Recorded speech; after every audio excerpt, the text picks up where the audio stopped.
ভাই কপাল দেখুন, 10 দিন রিপ্লেসমেন্ট গ্যারান্টি ছিল, 11 দিনে গিয়ে ফোনটি ডেড। আসসালামু আলাইকুম, আমি রানা টেলিকম থেকে রানা বলছি। আর আজকে আপনাদের জন্য আরেকটি ফোন নিয়ে এসেছি রিপেয়ারের জন্য। এই ফোনটি হচ্ছে গুগল পিক্সেল 5a 5G। আপনারা জানেন যে এই ফোনগুলো ডেড হয়ে যায়।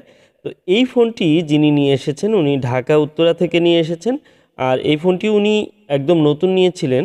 প্রথমে উনি যে ফোনটি নেন সেই ফোনটি একদম ইনটেকই ছিল, বাট ফোনটি নেওয়ার পরে ওনারা 10 দিনের রিপ্লেসমেন্ট গ্যারান্টি দেন, কোনো সমস্যা হলে সেটি চেঞ্জ করে দিবেন। কিন্তু ফোনটি 11 দিনে গিয়ে ডেড হয়ে যায়। তো সেই ফোনটি তারা কোনোভাবেই রিপ্লেস করে দিতে চায় না, এবং কি সেই ফোনটিতে 8,000 টাকা চার্জ করে যে ফোনটি রিপেয়ার করে দিবে, বাট 8,000 টাকা তাকে দিতে হবে। পরবর্তীতে উনি বিভিন্ন কৌশল অবলম্বন করে যেভাবেই হোক ফোনটি উনি নতুন করে আরেকটি ফোন রিপ্লেস করে নেন। তো এই ফোনটি হচ্ছে সেটি। আর এই ফোনটি উনি দীর্ঘদিন ইউজ করেছেন। ইউজ করার পর হুট করেই রিসেন্টলি হয়তো আপডেট হয়েছিল, এই ফোনটি হঠাৎ করেই ডেড মোডে চলে যায়। তো ডেড মোডে যাওয়ার পর উনি কিন্তু চিন্তাভাবনা করেন যে ফোনটি কিভাবে রিপেয়ার করবেন, যেহেতু এখন আর এটি রিপ্লেস করা বা কোনো ওয়ারেন্টি গ্যারান্টি কিছু নেই। তো এই ফোনটি রিপেয়ারের জন্য উনি চিন্তাভাবনা করেন। আর উনি কিন্তু একজন স্টুডেন্ট, যেহেতু একজন স্টুডেন্ট এবং উনি অনলাইনে ঘাটাঘাটি করেন, বিভিন্ন জায়গায় সার্চ করে এই ফোনের যে সার্ভিসগুলো সেগুলো কোথায় কিভাবে হচ্ছে সেই বিষয়গুলো সম্পর্কে উনি ধারণা নেন। তো এক পর্যায়ে উনি আমার সাথে যোগাযোগ করেন। আমার ভিডিওগুলো দেখে ওনার ভালো লাগে এবং ঢাকা থেকে উনি সরাসরি আমার কাছে চলে আসেন। এই ফোনটি আমি আজকে রিপেয়ার করব। আপনারা জানেন যে এই ফোনগুলো প্রসেসর থেকে সমস্যা হয়। আর প্রসেসরের কাজ এর আগেও করেছি, গুগল পিক্সেল 5a 5G এ ধরনের, 4a 5G এ ধরনের কাজ করেছি। তো এই ফোনগুলোর ক্ষেত্রে আমি চাচ্ছি যে আরেকটু সুন্দরভাবে কিভাবে কাজ করা যায়, যেহেতু ঢাকা থেকে উনি এসেছেন, একটা বেটার কোয়ালিটির সার্ভিস যদি ওনাকে আমি দিতে না পারি তাহলে কেন উনি এত দূর থেকে আসবেন। তো সব মিলিয়ে উনি আসলে একটি কনফিডেন্স রয়েছে আমার প্রতি, যে কারণেই কিন্তু উনি এখানে এসেছেন। তো আসলে আমার ব্যক্তিগতভাবে আমার কোনো কিছু এরকম আউটলেট বা বড় শপ বা বড় ধরনের কোনো কিছু নেই, এবং দেখতেও ওরকম কোনো কিছু নেই যে আসলে সেটা দেখে উনি মুগ্ধ হয়ে আমার কাছে আসবেন। একদমই ছোট্ট একটি শপে আমি বসে রিপেয়ার করি। আর আমি চেষ্টা করি কাজগুলো খুবই সুন্দরভাবে করার, আন্তরিকতার সাথে করার, এবং কি কোনো ধরনের কোনো কাজে ঘাটতি না রেখে কিভাবে কাজগুলো করা যায় সেই চেষ্টা করি। আর সেখান থেকেই হয়তো সেই বিষয়টি ওনার ভালো লেগেছে, যে কারণে উনি আমার কাছে এসেছে। আর আমি কাজ করি মূলত একটি আলাদা একটি কেবিনে বসে বা ছোট্ট একটি রুমের ভিতরে বসে কাজ করি, যেন কাজটি খুব সুন্দরভাবে করা যায়।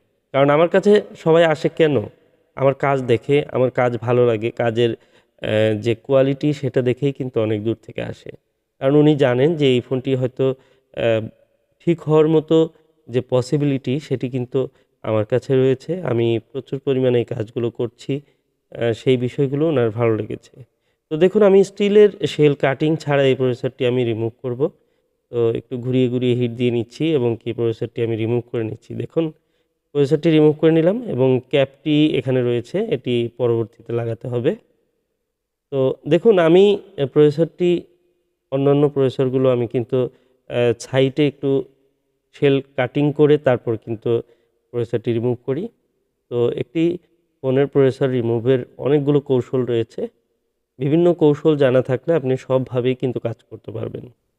আর একটি প্রসেসর রিমুভ করা যেমন একটি ঝুঁকিপূর্ণ কাজ, এবং কি সেটি যতটা কৌশলী হয়ে আপনি কাজ করবেন ততটাই ফোনটির জন্য ভালো। আর প্রসেসর রিমুভ করার সময় আমরা বিভিন্ন কৌশল, বিভিন্নভাবেই কিন্তু প্রসেসর রিমুভ করা যায়। আবার ক্লিনিং প্রসেস, যেমন সোল্ডারিং আয়রনের মাধ্যমে কিন্তু অনেকেই বলগুলো ক্লিন করে থাকেন। আবার অনেকে দেখবেন বিভিন্ন গ্লু কাটার, নাইফ, ব্লেড বিভিন্নভাবে বা ডিসোল্ডারিং উইক দিয়েও কিন্তু এই গ্লু পরিষ্কার করা যায়। তো এই কাজগুলো মূলত আমরা যারা করি, নির্দিষ্ট কোনো গাইডলাইন যে একেবারে এটাই করতে হবে, আসলে বিষয়টি এমন না। আপনাকে কিছু মৌলিক বিষয় খেয়াল রাখতে হবে। যেমন যখন আমরা হিট দিয়ে বা হট গানে হিট দিয়ে যখন গ্লু পরিষ্কার করব, সেটি যেকোনো ব্লেডের মাধ্যমে হোক, তখন আপনাকে এয়ারটা একটু বেশি রাখতে হবে, হিটটা একটু কমিয়ে রাখতে হবে। সেক্ষেত্রে আমি কোনো নির্দিষ্ট মাত্রা আমি বলছি না। সেটি আপনি আপনার কৌশল, আপনার যে এসএমডি যে রিওয়ার্ক স্টেশন রয়েছে সেটির একেকটির কোয়ালিটির ভেদে হিট, টেম্পারেচার বা এয়ার এগুলো কিন্তু কম বেশি হয়। যে কারণে আপনি আপনার যে মেশিন রয়েছে সেটির উপরে নির্ভর করে আপনি কাজ করতে থাকুন।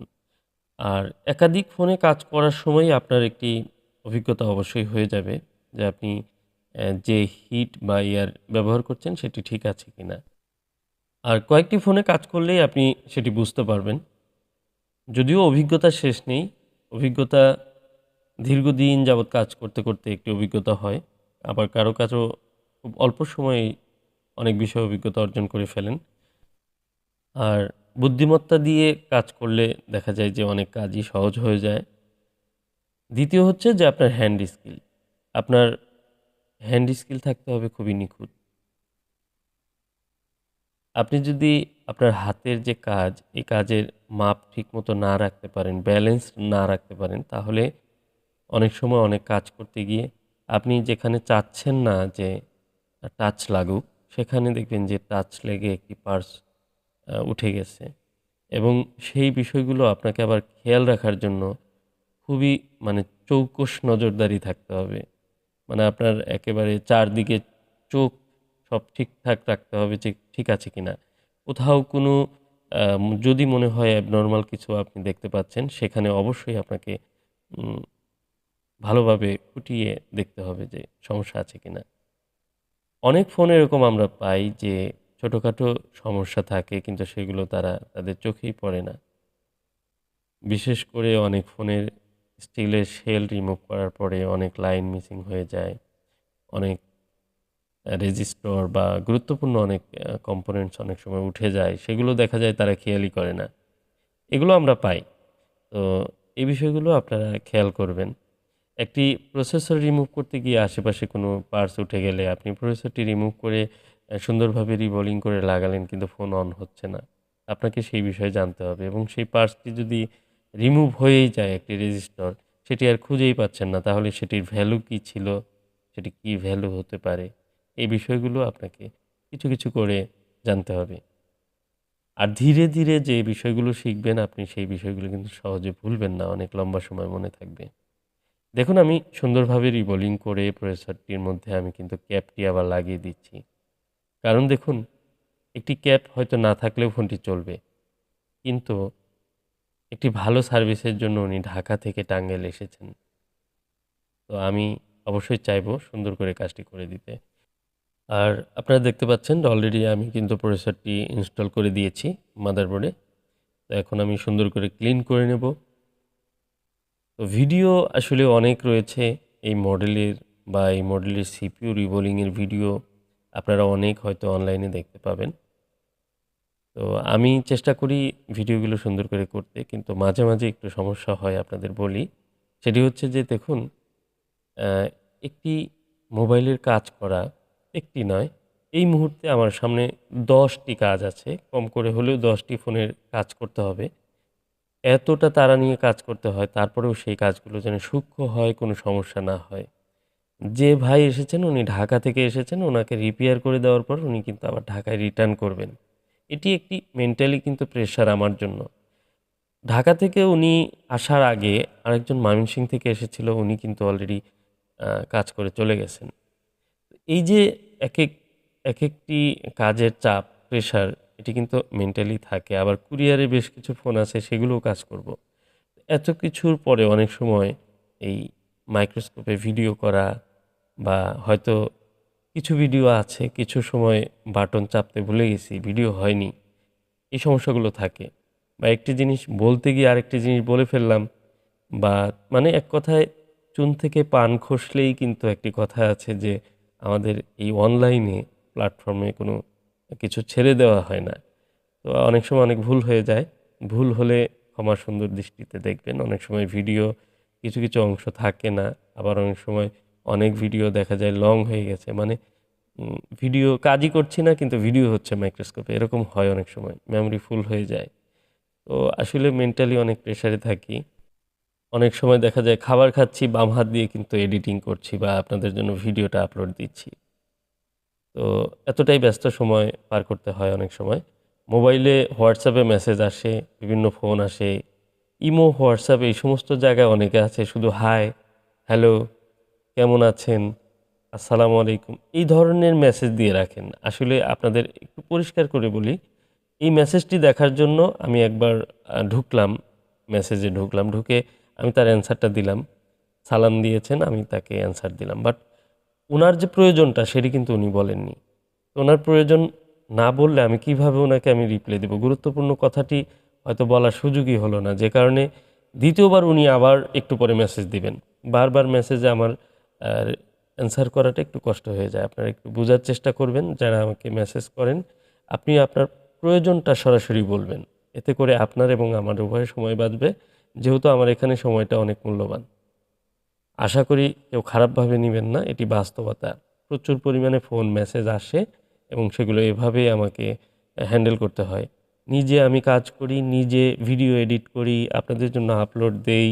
ইভেন যারা ক্লায়েন্ট আসে তাদের সাথে কথা বলি, তাদের বিল এবং কি কুরিয়ারগুলো হ্যান্ডেল করতে হয়, এবং কি সমস্ত ফোনের বিষয়, তাদের কারো কোনো প্রবলেম হচ্ছে কিনা, আজ থেকে 2 বছর আগে যারা রিপেয়ার করে নিয়েছেন তাদেরও কিন্তু কোনো কমপ্লেইন থাকলে সেই বিষয়ে তাদেরকে সলিউশন দিতে হয়। একা নিজে হ্যান্ডেল করা এগুলো খুবই টাফ। এরপরে আমার ফ্যামিলি রয়েছে, আমার ব্যক্তিগত একটি জীবন রয়েছে। তো এই বিষয়গুলো অনেকে অনুধাবন করে না, যে কারণেই কিন্তু আমি কিছু কিছু বিষয়ে একদমই স্ট্রেট কিছু সিদ্ধান্ত নিয়েছি। যেমন কাজ করা ফোনগুলো নেওয়া একদম বন্ধ। যাদের সাথে আমি ওয়াদাবদ্ধ রয়েছি বা দেখতে চেয়েছি সেই ফোনগুলোই একমাত্র রিসিভ করেছি। এর বাইরে আর কোনো ফোন রিসিভ করা হবে না। যেহেতু প্রচুর পরিমাণে ফোন আমার কাছে রয়েছে, কাজ করতে হবে। আর কাজ না করলে তো সলিউশন হবে না। কাজ ছাড়া যদি হয়ে যেত তাহলে হয়তো ভালো ছিল। আর আমি অন্য কাউকে দিয়ে কাজ করাবো সেরকম আসলে একটি, দেখুন আপনারা অনেক বিশ্বাস করে আমার কাছে কাজ পাঠান। আমি চেষ্টা করি নিজের হাতে করার। হয়তো ফিটিং বা কিছু কিছু কাজ হয়তো আমি আরেকজনের হেল্প নেই, বাট ম্যাক্সিমামই কিন্তু মেজর কাজগুলো কিন্তু আমাকেই করতে হয়। তো আমি প্রচুর কাজ রিসিভ করলাম, বাট আমি কাজ করতে পারলাম না, তাহলে তো লাভ নেই। আপনাকে হয়রানি বা ঘোরানো আমার পছন্দ না।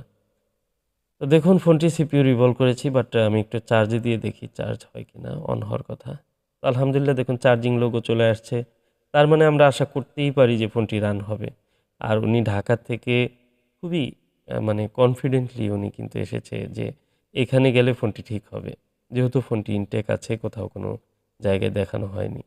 তো আমি সবাইকে এইভাবেই বলি যে আপনার ফোনটি যদি খোলা না হয় বা কোনো কাজ করা না হয়ে থাকে, তাহলে এই প্রসেসর ইস্যু নিয়ে যে সমস্যাগুলো হচ্ছে এগুলো কিন্তু 100% সলিউশন পাবেন।